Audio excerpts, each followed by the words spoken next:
thrills me. And that's what I like about it, the speed. You have total freedom. You can do whatever you want. It's like no laws, no rules, you know, nothing bothers you. Me riding a bike is like a bird flying. You have a very direct relationship with the world. You're going fast, but it's not like you're in a car. You know, you see everything. It just seems very pure to me. Why am I doing this? I'm either crazy or on drugs, and I don't take drugs, so I gotta be crazy. Most of my friends call me Soviet, and people say it's because I'm always Russian. I grew up in a college town, not a big town, but a fairly liberal town, and I was the wildest young creature in that town. Catherine Potter left her Texas town to become a high-fashion model in New York. But it didn't turn out that way. When I first moved to New York, I was really afraid to ride my bike in the city. And when I saw the bike messengers riding around, and I thought they were just so brave and great. And I want to be a member of that elite, you know, in the shiny Lycra pants. I guess I was always looking for something to hang my life around. I wake up about 6:30 in the morning, get in early before everybody else. It's nice and quiet in here before the mayhem breaks out. On the streets of New York, bicycle messenger Alan Kaplan is known as Rambo. He dreams of becoming a professional racer. I dropped out of college just to see what my capabilities are to become a world-class athlete.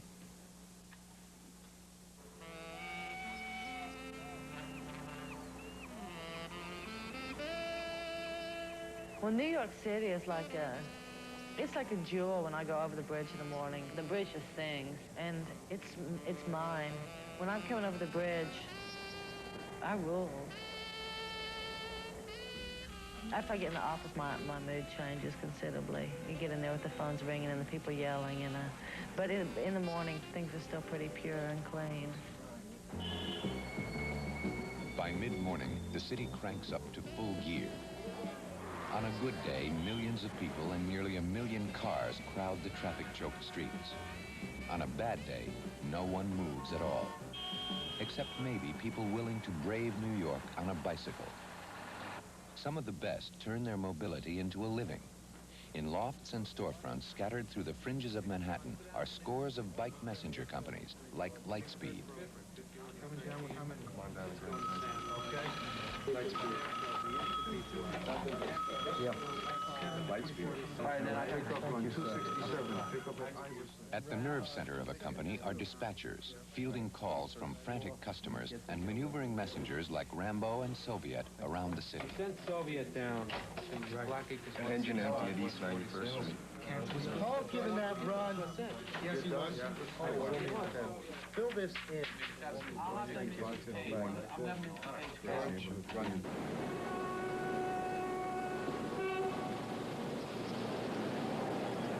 In the city, you're so agile in the traffic. I mean, you can't help but feel superior when you're anywhere just like this. I mean, you move. If I start downtown and I have a package going uptown, I try to, it's like dealing cards, so the first thing I do is I plot out how I'm going to get there, what avenue I'm going to take, what street I'm going to cross over on, so I don't have to go the wrong way, so I don't have to get mixed up in any traffic jams. There's places where you can't go through.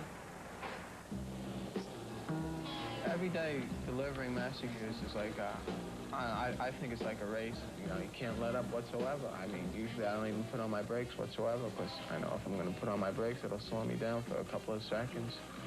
You gotta just keep going. You gotta be there in a certain time, and you think it's impossible, but you make it. Being reckless is like one of the major things of being a good messenger. You have to have an instinct of where the pedestrian is going to go, if he hesitates or not. Hesitation kills, they say. You know, it's like a time trial. You have to go your hardest just to get the package delivered.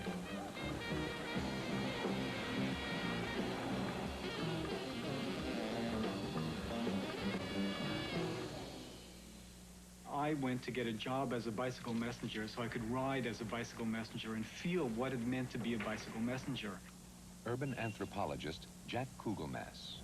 Most of the people whom I identified with were people who were quite interesting and artistic, creative people who had a lot of trouble in a general 9-to-5 routine.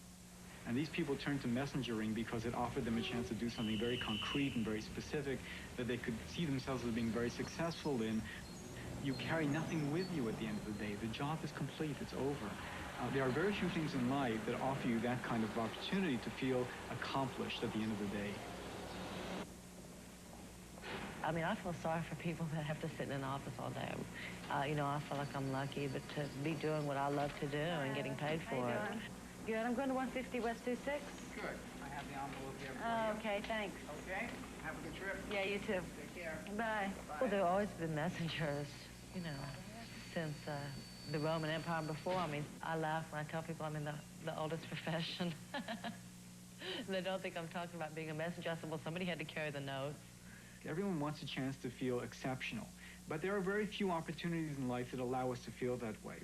The bicycle messenger industry is one of those situations where there is a certain amount of confrontation with death. It is dangerous. Do they tell you the rules when you get hired?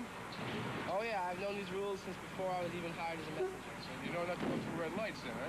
Mm-hmm. Then why do you go through the red lights? Speed. The race of the road is countered by the frustrations of pickups and deliveries. Okay, 294. Who's this? Who? Elevators, hallways, calls into the dispatchers, and paperwork conspire to slow riders down in a way red lights and traffic laws never do. I think it's guerrilla warfare, actually, the whole thing. And we're generals, and we have our troops out there. You know, that's what it looks like. And they're always moving. Let's say a messenger who makes $105, $110 a day. That dispatcher has to work his tail off to make that guy $105 a day. Okay, he has to think, concentration. He has to feel what's happening. If there's a rhythm, okay, there's movement, you're moving. Okay? And without that dispatcher, if you got the wrong guy sitting in that seat, man, forget about it. Okay? That whole board is lit up, and you gotta move him and keep moving and keep the rhythm going. A lot of people that said, oh, they've had all these close calls with messengers.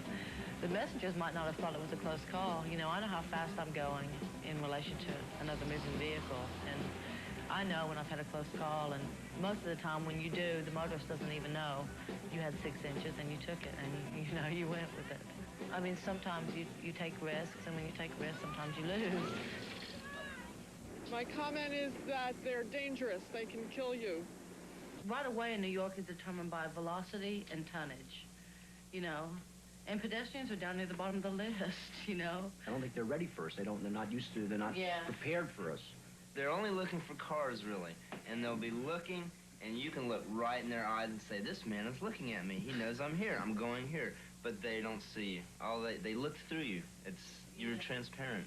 It's New York City. I mean, there's 10 million people. You know, people step on each other's toes, run over each other's toes, or whatever. Wow, what is this? They have total disregard for the pedestrians. They run into cars. They smash people's windows with their locks. They run people down and keep going. They have no regard at all for life or any property at all. It's a very dangerous job because of the traffic, and speed is of utmost importance because they're on a strictly commission basis, and I like them personally. They do a good job and they get their job done. They got to make $1, so that's what counts. Okay, Alan, got another one for you. Rambo special. Without any kind of bike messenger service, we won't be able to function properly. We do like anywhere from like 30 to like 40 runs a day, you know, so we're constantly sending packages in and out. A package that went out recently is considered an unbikeable oversize, and most people who take that are usually truckers or walkers, most messengers. And he's like the only person who can actually handle it on a bike, which is incredible because it's very dangerous, but he always does it. I think the most striking feature about these people's work